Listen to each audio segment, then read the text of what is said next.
y finalmente vamos a sufrir las consecuencias.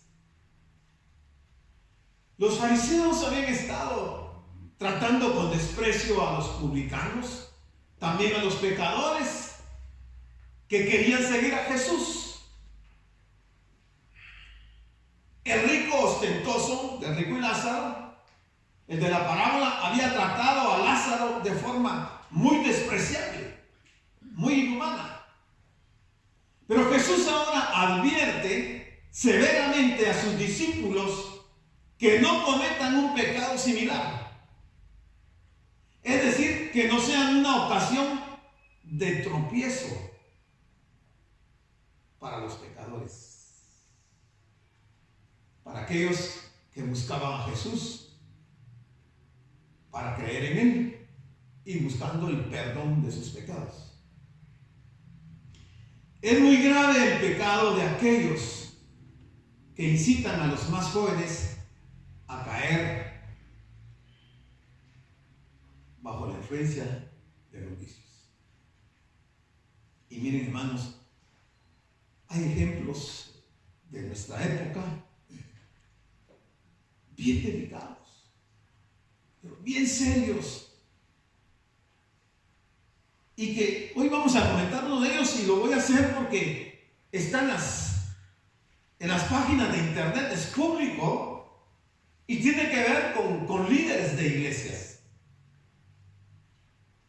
Pero ese es solamente un ejemplo de los muchos o miles de casos que suceden y que se han tomado muy ligeramente.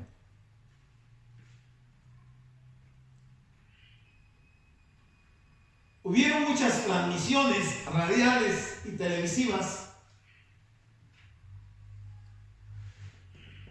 de un famoso predicador en los Estados Unidos llamado Jimmy Swaggart.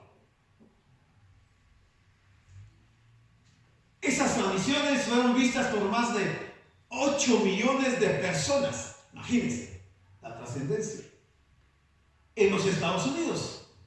Y más de 500 millones de personas en todo el mundo oyendo y viendo las transmisiones de las predicaciones de Jimmy Swaggart. Se convirtieron en el medio de comunicación más amplio del Evangelio en la historia. Esto fue un caso muy extraordinario. Y sucedió en la década de los 80, cuando esa programación de televisión fue transmitida a más de 3,000 estaciones y sistemas de cable cada semana. Más de 3,000 transmisiones en estaciones cada semana. 500 millones de personas oyendo la predicación del Evangelio. Yo las oí. Me recuerdo, yo empezaba mi vida cristiana cuando se transmitían estos programas de Jimmy Swaggart, y de los que éramos cristianos en ese tiempo, que me recuerdo, corríamos, porque era un día sábado, para llegar a mediodía a nuestras casas y encender la televisión y oír los mensajes de Jimmy Swaggart, porque eran unos mensajes fantásticos, fabulosos. La gente lloraba, la gente se convertía por miles. Jimmy Swaggart tenía un don de tocar la música de adoración y cantaba los himnos que lo transportaban a uno al cielo. Era algo impresionante.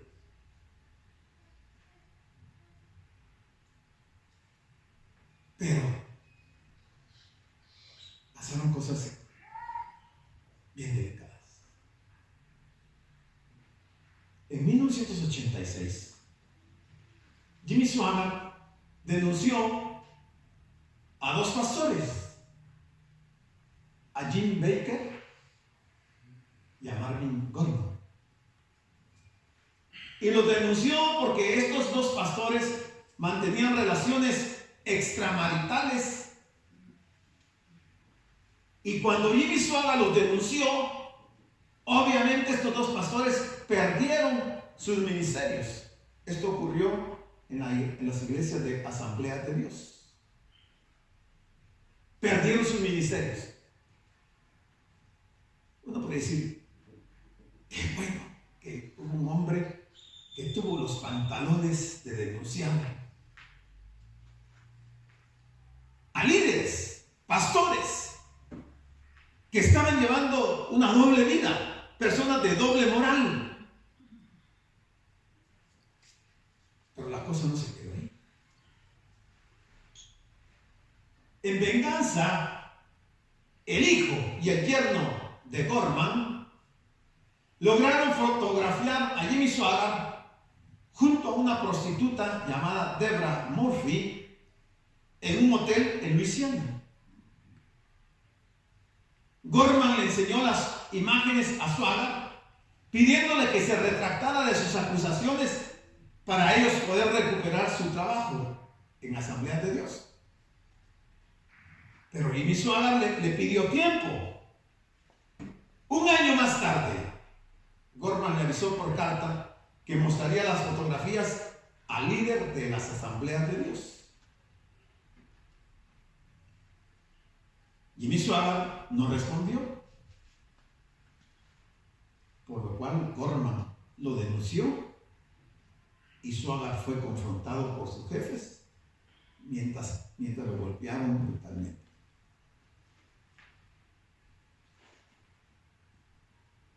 Aquí hubo un gran tropiezo que se puso. Tres grandes líderes, Jimmy Swaggart,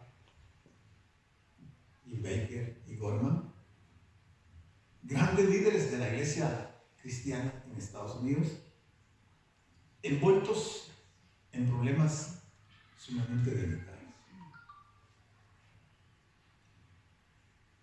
500 millones de personas eran los que veían los programas. Quedaron totalmente defraudados, lamentándose. Probablemente muchos de ellos regresaron a sus vidas pasadas, abandonaron el cristianismo. Sucedió de todo. El Señor había advertido, había dicho. Qué terrible es poner en el camino de aún el más pequeño de los discípulos de Cristo una tentación, es decir, una incitación a pecar, un engaño atractivo, una trampa entre cristianos.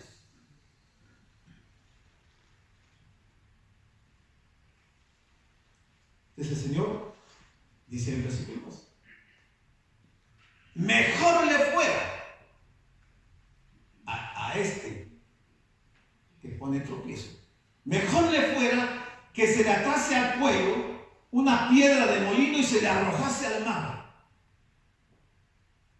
Miren la sentencia tan fuerte del Señor. Para algo que pareciera intrascendente. Mejor le fuera que se le atase al cuello una piedra de molino y se le arrojase al mar que hacer tropezar a uno de estos pequeñitos.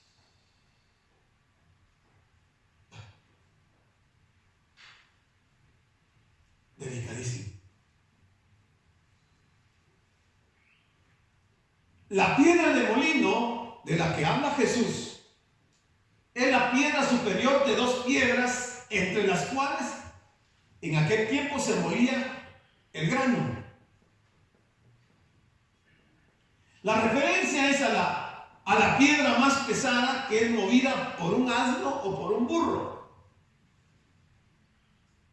Con una piedra de esa naturaleza, de esas características, atadas al cuello de una persona, al echarla en el mar, era imposible que la persona no se ahogara. Imposible. El peso de esa piedra de molino de asno podía llegar a ser de hasta 1,5 toneladas. O sea, 30 quintales. O sea, 3,000 libras. O sea, lo que está diciendo el Señor es bien delicado. Hermano, pero uno puede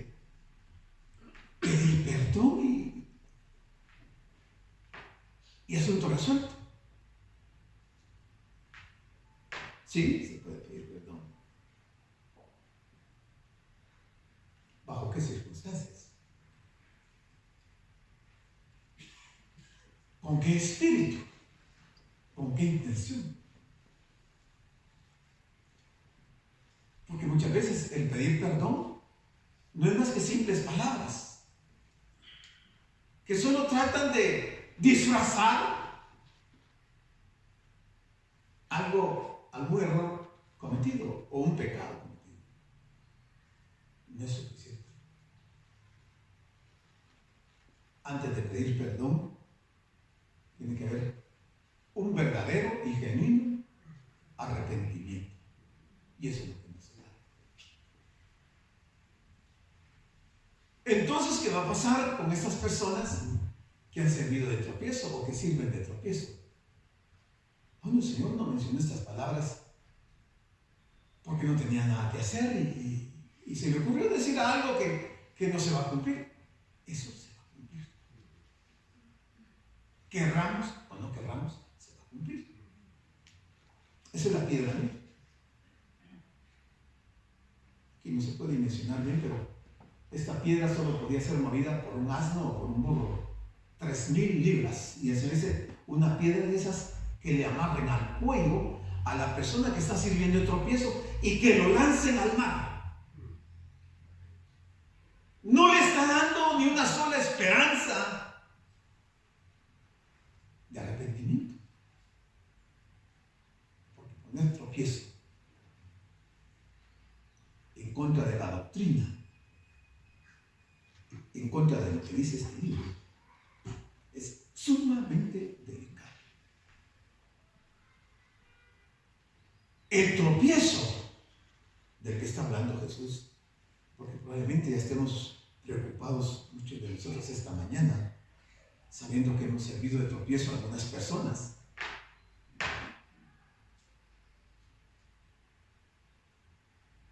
Pero como en las parábolas que hemos visto, las palabras del Señor siempre tuvieron un contenido espiritual. No tanto material como espiritual. El tropiezo no es de alguna situación, una mala relación que hubo con alguien y ahí se terminó.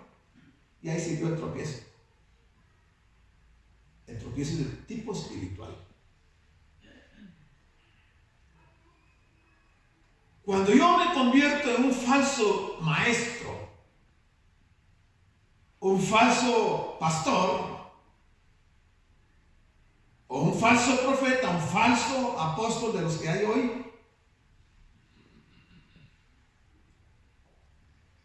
y violento la palabra de Dios, y doy malas enseñanzas, soy de estos que dicen, Señor, ay de aquel por quien vienen los tropiezos. O sea, para Dios es muy importante, demasiado importante su palabra. No podemos subirnos a un púlpito, a un estrado, a predicar tonterías, a predicar cosas que la Biblia no dice. Tenemos que tener mucho cuidado porque podemos servir de tropiezo espiritual a las personas. Y para Dios eso significa que la persona debe de morir. Entonces el Señor le dice a los discípulos, porque recuérdense que les está hablando a los discípulos, no a los fariseos. Entonces les dice, mirad por vosotros mismos. Si tu hermano pecare contra ti, repréndele. Repréndele. Y si se arrepintiere, perdona. Está el proceso. Ese es un proceso.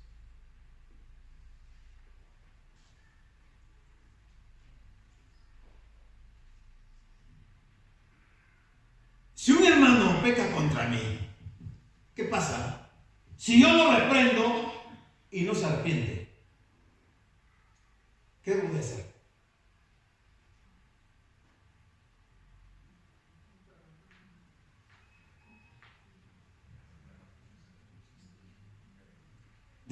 perdonarle o no debo perdonarle?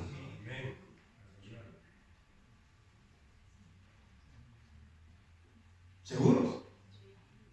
¿Ha leído usted la Biblia? ¿Sabe lo que dice la Biblia?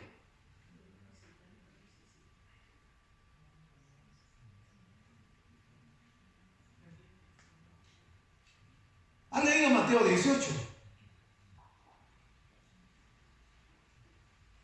¿Amén o no amén? Están respondiendo amén de todo. ¿Qué dice Mateo 18? Si tu hermano pecare contra ti, repréndele, y si se arrepintiere, perdónale. Si yo lo reprendo y no se arrepiente, ¿debo perdonarlo? ¿Qué dice Mateo 18? ¿Y qué más? ¿Y si no? ¿Y qué más? Tenlo por gentil. Felicitaciones, Arturo. Eso dice la Biblia. ¿Usted está diciendo que lo debo de perdonar si no se arrepiente? ¿No está diciendo que lleve testigos? ¿No está diciendo que lo traiga a la iglesia, que lo comunique a la iglesia? ¿No está diciendo que si no se arrepiente, que lo saque de la iglesia y que lo tenga por gentil?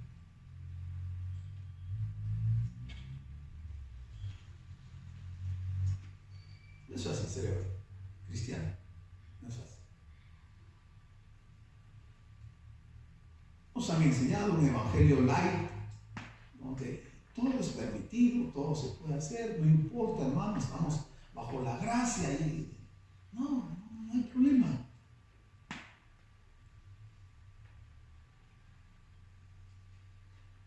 Estamos dando falsas enseñanzas. Estamos diciendo algo que no dice la Biblia. Estamos queriendo ser más misericordiosos que Dios. Hoy hay gente que blasfema contra el Espíritu Santo y va a su líder y lo perdona. No hay problema, hermano, lo absuelve. La Biblia dice que cualquiera que blasfeme contra el Espíritu Santo, no hay perdón. Yo tengo que perdonar 70 veces 7 al que blasfemó contra el Espíritu. Tengo que perdonarlo 70 veces 7 si está en rebelión contra Dios.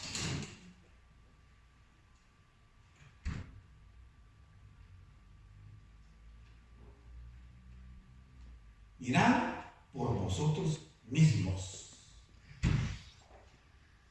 No es el pastor que tiene que ver por ustedes, ni ustedes por el pastor. Mirad por vosotros mismos. Si tu hermano pecare contra ti, repréndele. Y si se arrepintiere, perdona. Es condicional. Si se arrepiente. Si no se arrepiente, no. ¿O estoy equivocado yo? ¿Estoy entendiendo en forma equivocada la palabra?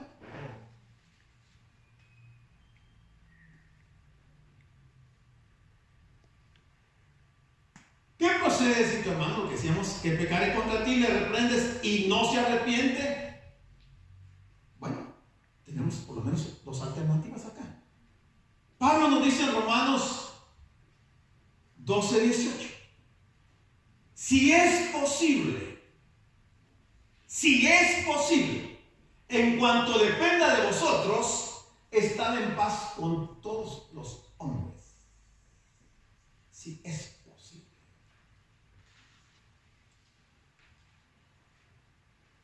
Usted no puede agarrar a su hermano que no quiere estar en paz con usted y obligarlo a que esté en paz con usted.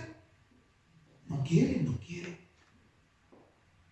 Usted hace el intento de estar en paz con la otra persona, pero si no quiere,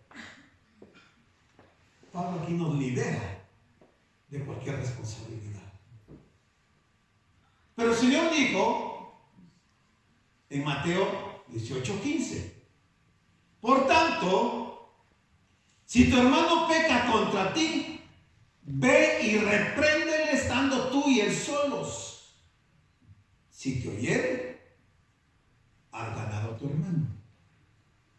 Mas si no te oyere, toma un contigo a uno o dos testigos, para que en boca de 2 o 3 testigos conste toda palabra. Si no los oyere a ellos, dilo a la iglesia, y si no oyere a la iglesia, tenle por gentil y publicano.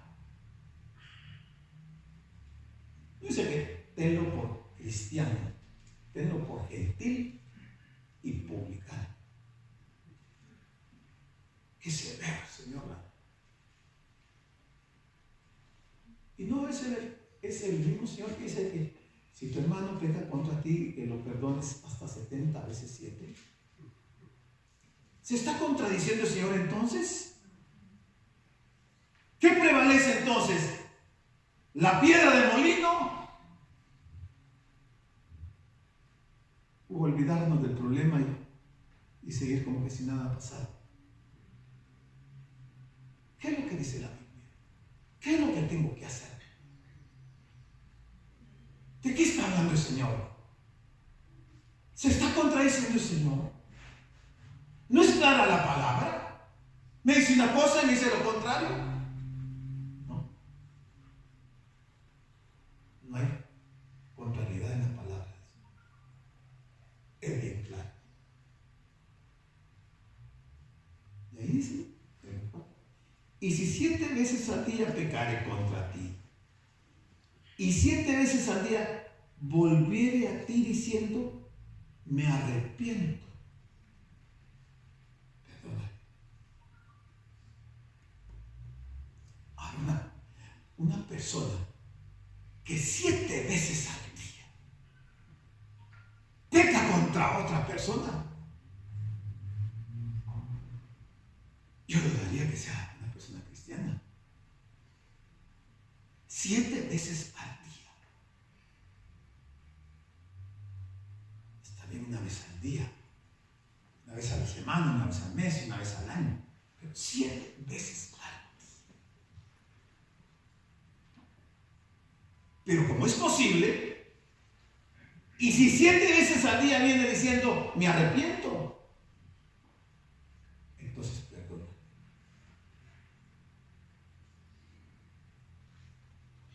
Pues ese perdón es condicional. Mano, yo ya perdoné a aquella persona, que no sé qué, que no sé cuál. Si la persona me ha venido a pedirle perdón. ¿Está diciendo el Señor eso? Que no importa que la persona no venga a pedir perdón y usted tiene que perdonarlo. No está diciendo eso. Pero queremos ser más misericordiosos que Dios. Tenemos nuestro propio evangelio, nuestra propia versión del evangelio. Y sacamos nuestras propias normas y decimos, no, lo que el Señor dice no es, eso no, así no se va a hacer aquí. Lo vamos a hacer como yo digo. Ay, de aquel por quien vienen los tropiezos. Mejor se le ponga una piedra de molino. Yo me imaginaba, poner una persona con una soga, una piedra de molino y lanzarla al mar. Ni siquiera ha entrado al mar y esa piedra le arrancó la cabeza a la persona. No se va a ahogar, se va a ir la cabeza. 3.000 libras de presión con una soga le arranca la cabeza. No va a llegar al fondo del mar. Lo que va a llegar es la piedra. La cabeza quedará flotando por ahí y el cuerpo por otro lado. Es una sentencia muy fuerte.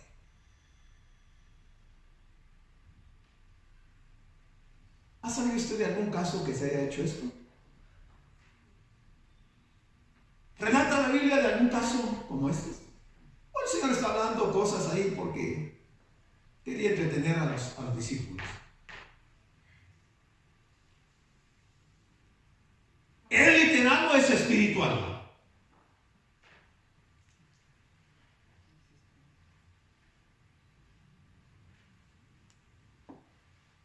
Hermanos, la palabra es muy profunda. No es simplemente de agarrarla y leerla a la ligera como se lee la prensa libre. No. Qué bueno que sí fuera. podemos estar inmersos en un serio problema y no nos hemos dado cuenta. Pero en aquel día conoceremos la verdad. En aquel día las cosas serán tan transparentes que las vamos a entender y vamos a lamentar no haberlas entendido en esta vida. Porque de haberlas entendido, mi conducta hubiera sido diferente. Una de las cosas que se ha perdido dentro del cristianismo es el temor a Dios. No hay temor de Dios. No digo generalmente, porque si hay personas temerosas de Dios, hay de que las hay. Pero la gran mayoría no tiene temor de Dios. Y vive sus vidas como que si nada les fuera a pasar. Yo no quisiera estar en los zapatos de esas personas aquel día que comparezcan ante el gran trono blanco.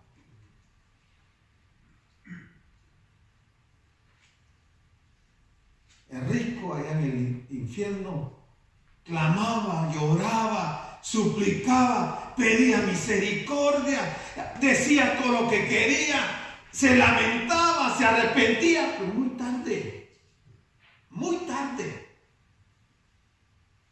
Y entramos ahí. No se puede. Tuviste tu oportunidad. Pero como creemos que somos eternos, que vamos a vivir toda la vida, más adelante me arrepiento. Después arreglo.